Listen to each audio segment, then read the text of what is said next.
Paz do Senhor. Apocalipse 15. Estaremos estudando hoje os 7 flagelos ou 7 taças. Vi no céu outro sinal grande e admirável, 7 anjos tendo os últimos 7 flagelos, pois com estes se consumou a cólera de Deus. Nós estamos estudando o juízo de Deus de forma parcial, ou seja, misturado com misericórdia. Por isso estudamos a terça parte. No capítulo 15, nós vemos que o juízo é pleno. Por isso o escritor usa o termo cólera. O versículo 2 diz assim: vi como que um mar de vidro mesclado de fogo, e os vencedores da besta e da sua imagem e do número do seu nome, que se achavam em pé no mar de vidro, tendo harpas nas mãos, e entoavam o cântico de Moisés, servo de Deus, e o cântico do Cordeiro, dizendo: grandes e admiráveis são as tuas obras, Senhor Deus Todo-Poderoso. Justo e verdadeiro são os teus caminhos, ó Rei das nações. Quem não temerá e não glorificará o teu nome, ó Senhor? Pois tu és o santo, por isso todas as nações virão, adorarão a ti, porque os teus atos de justiça se fizeram manifestos. Aqui nós temos a adoração dos vencedores da besta.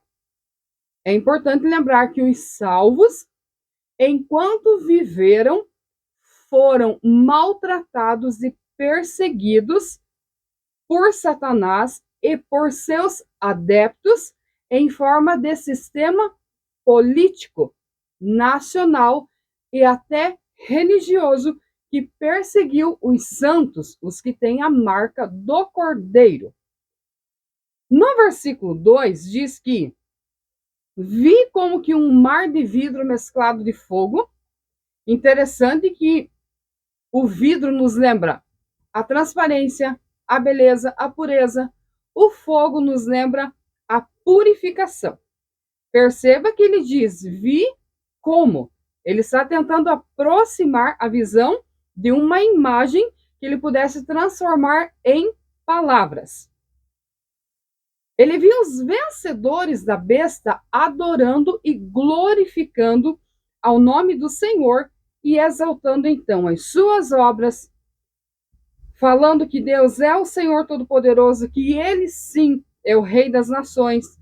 E até lhe pergunta: quem não temerá e não glorificará o nome do Senhor? A partir do versículo 5, então, depois dessas coisas, olhei, e abriu-se no céu o santuário do tabernáculo do testemunho. Voltamos novamente ao templo móvel, ao tabernáculo. Perceba que na visão de João tem muitas coisas que ele viu e que estão registradas no Pentateuco. Ali fala do santuário, aqui, ali tem a arca, os utensílios. E interessante que na visão de João, de vez em quando, ele fala de alguns utensílios. Os 7 anjos que tinham os 7 flagelos saíram do santuário, vestidos de linho puro e resplandecente, cingidos ao peito com cinta de ouro. O linho puro, a cor branca resplandecente, ela lembra a santidade e a pureza das obras. Qual é a função destes seres, destes anjos? É trazer juízo de Deus sobre a terra, sobre os adoradores da besta. Olha o que diz o versículo 7. Então um dos 4 seres viventes deu aos 7 anjos 7 taças de ouro, cheias da cólera de Deus, que vive pelos séculos dos séculos. Então eles receberam essas taças, símbolo de ira, símbolo de cólera ou de justiça. O santuário se encheu de fumaça procedente da glória de Deus e do seu poder, e ninguém podia penetrar no santuário enquanto não se cumprisse os 7 flagelos. Isso também nos lembra as oferendas e quando havia manifestação de Deus e havia fumaça também lá no tabernáculo. Vamos agora ao primeiro flagelo. Ouvi, vinda do santuário, uma grande voz dizendo aos 7 anjos: Ide e derramai pela terra as 7 taças da cólera de Deus. Saiu, pois, o primeiro anjo e derramou a sua taça pela terra, e aos homens, olha o detalhe, portadores da marca da besta e adoradores da sua imagem, sobrevieram úlceras malignas e perniciosas. O juízo não é para os salvos. O juízo não é para os santos.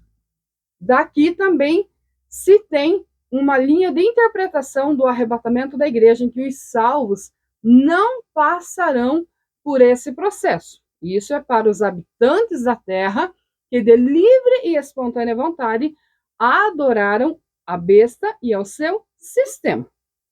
Então, qual será a primeira praga ou o primeiro flagelo representado por taças?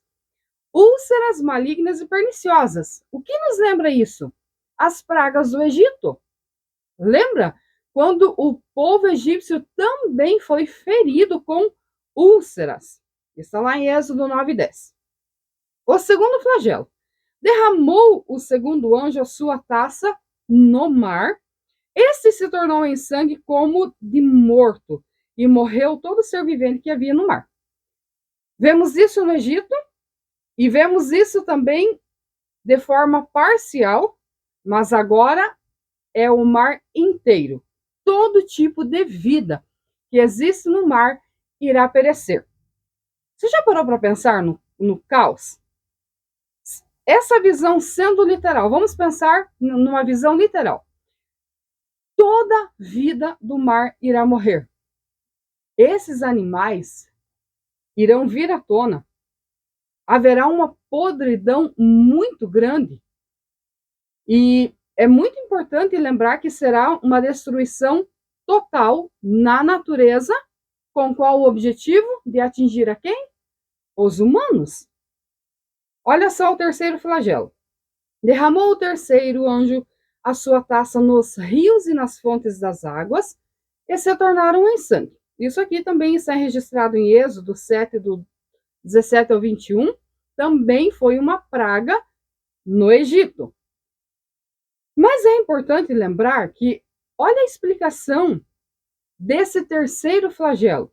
Então ouviu o anjo das águas dizendo: Tu és justo, tu és o que eras, tu és e que eras o santo, pois julgaste essas coisas. Porquanto derramaram sangue de santos e de profetas, também sangue lhes tem dado a beber. São dignos disso. Ouvi do altar que se dizia: certamente é o Senhor Todo-Poderoso, verdadeiros e justos são os teus juízos. Perceba que, assim como o sangue inocente de pessoas, dos santos, dos profetas, dos mensageiros, este sangue foi derramado. Então, agora, o juízo de Deus sobre os adoradores da besta é este: vocês irão beber sangue, da mesma maneira com que vocês derramaram sangue inocente. Aí isso nos lembra quando se ouvia a vozes dos santos clamando por justiça. Aqui está a resposta a esse clamor. Deus está julgando aqueles que não pecaram, que nada fizeram de mal, mas que perderam suas vidas apenas por proclamar a mensagem do Senhor. Vamos ao quarto flagelo. O quarto anjo derramou a sua taça sobre o sol, e foi-lhe dado a queimar os homens com fogo.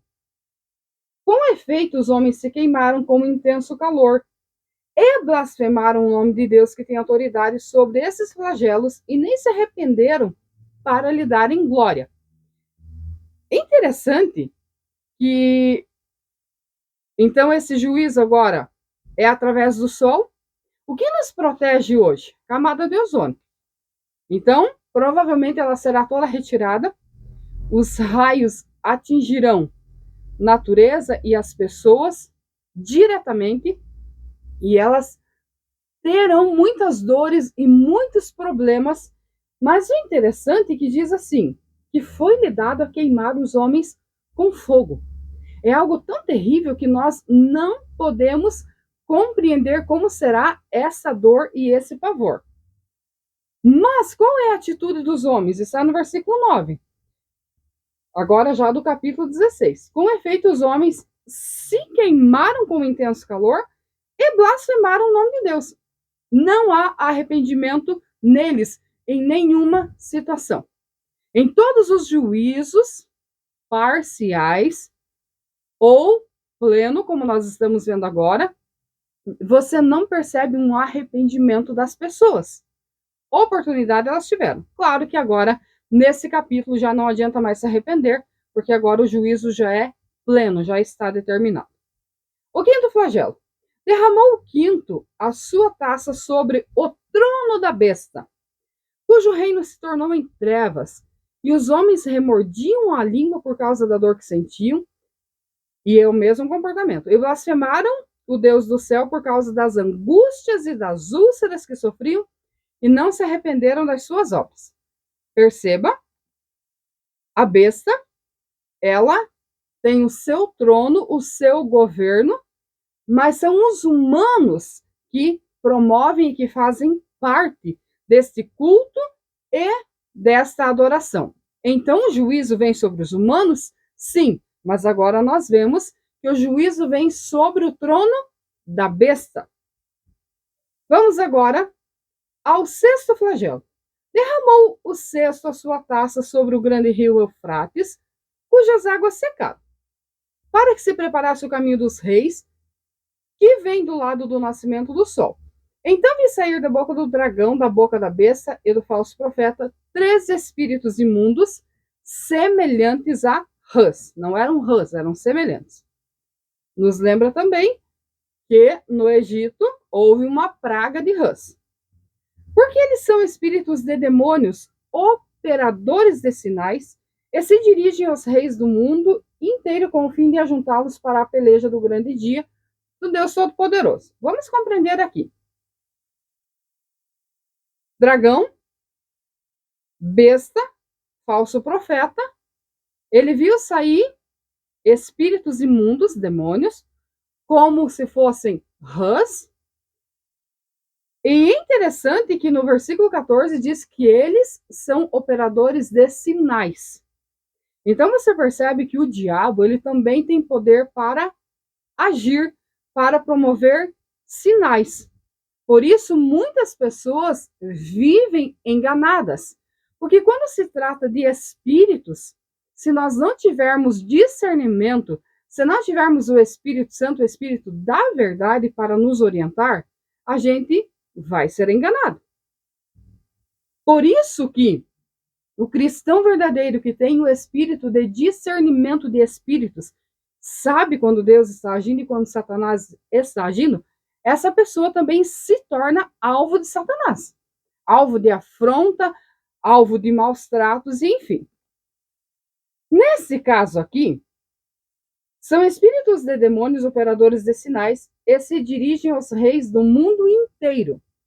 Perceba que, quando a gente olha para os reinos da terra, tanto os passados, o presente, olhamos para o futuro, falando de reino, fala de governo, você percebe que é fácil que os espíritos malignos atuem na área política, governem através do sistema.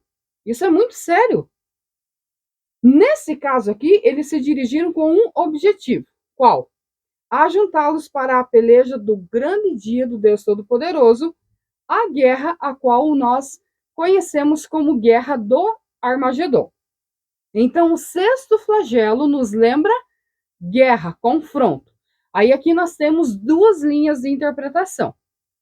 Nós temos a preterista, que diz que isso já aconteceu, e nós temos a futurista, que acredita que após o arrebatamento da igreja, haverá uma guerra exatamente no sentido geográfico como o texto relata. E as outras linhas de pensamento acreditam que não, que isto já aconteceu. 15. Eis que venho como ladrão. Bem-aventurado aquele que vigia e guarda as suas vestes, para que não ande nu e não se veja a sua vergonha. Aí aqui tem um parêntese, que ele diz eis que vem como ladrão, porque o ladrão vem sem que ninguém espere, e ele vem para levar o que é precioso, que tem valor. No caso, quando Jesus vem como ladrão, que é uma figura de linguagem, aqui está falando sobre ele vir sem aviso, mas levar aquilo que lhe é precioso. No caso, os santos, que não adoraram a besta, que não se corromperam com o sistema, que não se corromperam com a falsa religião, mas se mantiveram firmes. E todos nós sabemos que aqui usa o termo bem-aventurado, aquele que vigia. Gente, nós sabemos que não é fácil estar em constante vigilância. Todos os dias você vive a tua vida normal, na tua rotina, trabalho, mas espiritualmente você está em constante vigilância contra os ataques do maligno, contra os pensamentos, contra se conformar com o mundo, com o sistema, contra o desejo e a necessidade de pecar. Constantemente as pessoas estão atentas. Por isso que aqui diz assim, bem-aventurado aquele que vigia. Você é tua sentinela. Você vai para a igreja, ouve a palavra? Sim. Os pastores estão, na maioria, cumprindo o seu papel? Sim. Pregando, ensinando, orientando. Mas você é responsável pela tua salvação. Pelo que entra no teu coração e pelo que sai do teu coração, responsabilidade pessoal. Bem-aventurado aquele que vigia e guarda as suas vestes. Primeiro, guardar a mente e guardar as vestes, não estar nu, fala das obras santas, puras, dignas do ensinamento bíblico. 16. Então os ajuntaram no lugar que em hebraico se chama Armagedon. Como já falei para vocês, então os futuristas acreditam que essa guerra acontecerá literalmente, e há os que acreditam que essas guerras ou este juntamento de reis contra o povo santo já aconteceu. E quando olhamos para a história, também percebemos que o povo foi muito massacrado e muito perseguido pelo simples fato de professar o nome de Jesus. Qual das linhas de pensamento está correta? Não sei. Não vou afirmar. As duas têm fundamento, as duas são interessantes. Os pentecostais acreditam no arrebatamento da igreja, mas respeitamos as outras linhas de pensamento. Vamos agora ao sétimo flagelo. Então derramou o sétimo anjo a sua taça pelo ar, e saiu grande voz do santuário do lado do trono, dizendo: feito está. E sobrevieram relâmpagos, vozes, trovões, e ocorreu um grande terremoto, como nunca houve igual desde que há gente sobre a terra. Tal foi o terremoto. Bem, um terremoto muito grande, como a Terra ainda não presenciou. Quando você olha para os países em que acontecem terremotos, você percebe como é devastador. Você percebe o poder de destruição. Mas esse que João viu, ele está falando que é um terremoto que nunca houve na Terra, que as pessoas não presenciaram. O poder de destruição será muito grande. E a grande cidade se dividiu em 3 partes e caíram as cidades das nações. E lembrou-se Deus da grande Babilônia, para lhe dar o cálice do vinho do furor da sua ira. Todas as ilhas fugiram e os montes não foram achados. Também desabou do céu sobre os homens grande saraivada com pedras que pesavam cerca de 1 talento, e por causa do flagelo da chuva de pedra, os homens blasfemaram de Deus, porquanto o flagelo era sobremodo grande. Quem é a grande Babilônia? Aqui fala de uma cidade, sede de poder, de controle, de onde saem as diretrizes de governo para as outras cidades, regiões ou até nações. A Babilônia na Bíblia, ela é representada pela religião, pela falsa religião. Então perceba que assim como os adoradores de Satanás, da besta, que se corromperam politicamente falando do governo, receberam punição, também aqueles que se corrompem religiosamente, e principalmente os que usam o nome de Deus, eles recebem, então, sim, uma grande punição. E a grande cidade se dividiu em 3 partes e caíram as cidades das nações. E então Deus deu para a grande Babilônia o cálice do vinho do furor da sua ira. O que nós compreendemos aqui? Há esperança nos nossos dias? Sim. Enquanto nós estamos nessa terra pregando o evangelho, enquanto os fatos ainda não aconteceram, há esperança sim. Dentro da linha de pensamento de que o juízo parcial está acontecendo ou irá acontecer, ainda há esperança. Só que o capítulo 15 e 16 nos mostra o encerramento da misericórdia. Nós sabemos que há um tempo determinado para todas as coisas, inclusive para pregar o evangelho. Quando a Bíblia fala do cântico de Moisés, do cântico do Cordeiro, nós lembramos que este cântico, ele lembra a salvação dos remidos, a salvação dos santos. Por que cântico de Moisés? Porque quando eles atravessaram o mar e tiveram vitória, eles cantaram em louvor a Deus, porque Deus os tirou da escravidão do Egito. Porque cântico do Cordeiro?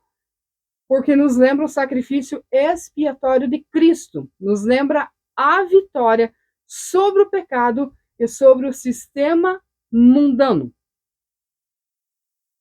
Lembre-se que se hoje nós pecarmos e nos arrependermos, temos sim a oportunidade de vitória e de salvação. Mas chegará o dia, como registrado em Apocalipse 15 e 16, as pessoas irão urrar de dor, irão blasfemar de Deus, irão gritar, irão chorar, mas ali, representado pelas taças, é a ira de Deus sobre aqueles que tiveram chance, oportunidade e discernimento o suficiente para se arrepender, mas não quiseram. É muito importante a gente concluir esta parte lembrando que Deus não interfere nas nossas decisões. Temos a palavra, temos os profetas, temos os pregadores atuais, temos ensinamento, sim, mas Deus não interfere na nossa decisão. Mas algo fica muito claro, que virá o juízo para aqueles que rejeitaram a mensagem, o sacrifício de Cristo e a salvação vinda do nosso Deus. Que Deus te abençoe, em nome de Jesus.